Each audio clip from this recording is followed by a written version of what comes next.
lately I've had this huge burden on my heart. I have this huge burden from the men of our society, particularly the Christian men of our society, to step up and be counted, to stand in the gap, so to speak, uh, where God has called us to be men who live for Him and glorify Him. God has set aside particular roles for us to fill. And there are very small groups of men that I've seen around who are actually doing that. For the most part, I watch and I observe and I see all of these men who are living lives that are completely not Christian at all, or living lives that say one thing and do another. Regardless, I see men who are not doing what God has called them to do. And I know that at times I'm one of them, probably more often than I would like, and definitely more often than I ever hoped to be, just in setting out when I first started my own walk as a Christian.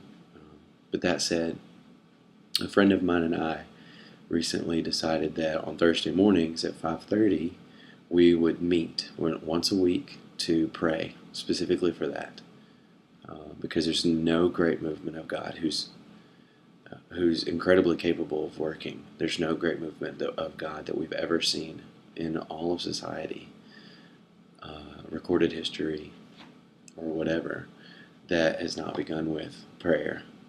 And so we decided that we wanted to sit down and pray, just that God would move in the hearts of men, that He would lift them to the point where they would have soft hearts and open minds and be actively seeking to glorify Him and further His kingdom. And so, the first time we met a couple weeks ago, we just started sitting down and talking about specifically verses that we see that are in the Bible that represent what God has called us to.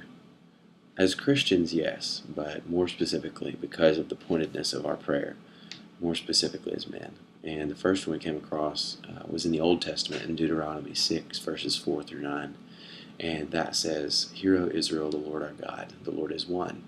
You shall love the Lord your God with all your heart, and with all your soul, and with all your might. And these words I command you today shall be on your heart. You shall teach them diligently to your children, and shall talk of them when you sit in your house, and when you walk by the way, and when you lie down, and when you rest. You shall bind them as a sign on your hand, and they shall be as frontlets between your eyes. You shall write them on the doorposts of your house and on your gates." Um, that was a command direct from the Lord to the Israelites. And I think it's a great, great picture. My friend and I were talking about how it's such a great picture of different things that God has called us to do, specifically loving God first and foremost, that He would be our utmost priority. And so that's one thing we're praying, that the men of this country and society would love God first. I think also represented in there is um,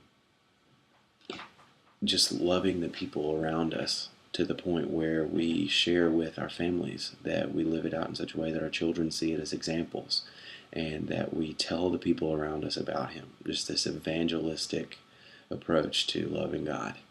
And so that's also something that we are praying for our men.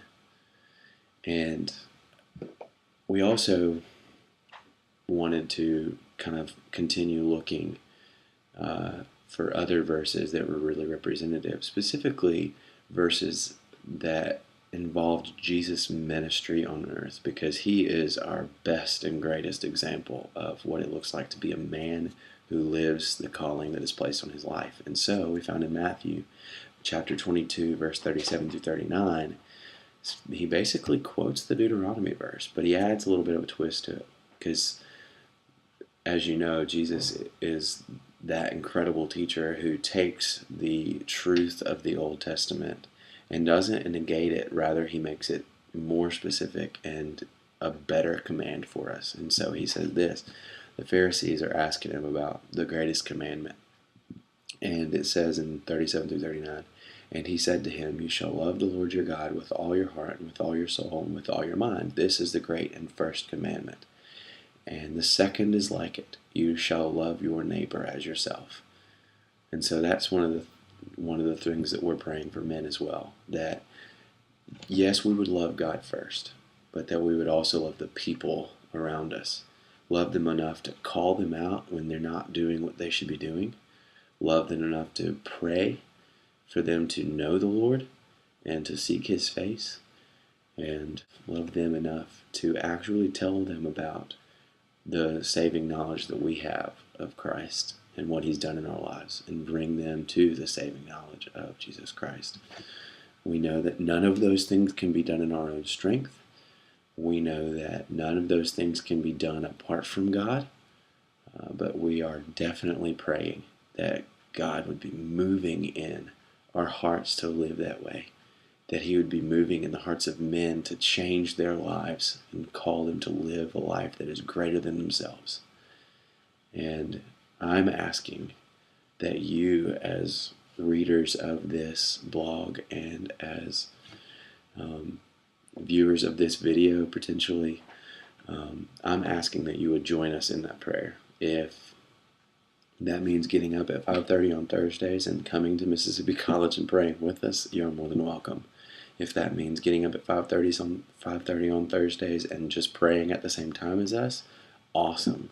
If that means praying on a different day when you have more time, amazing.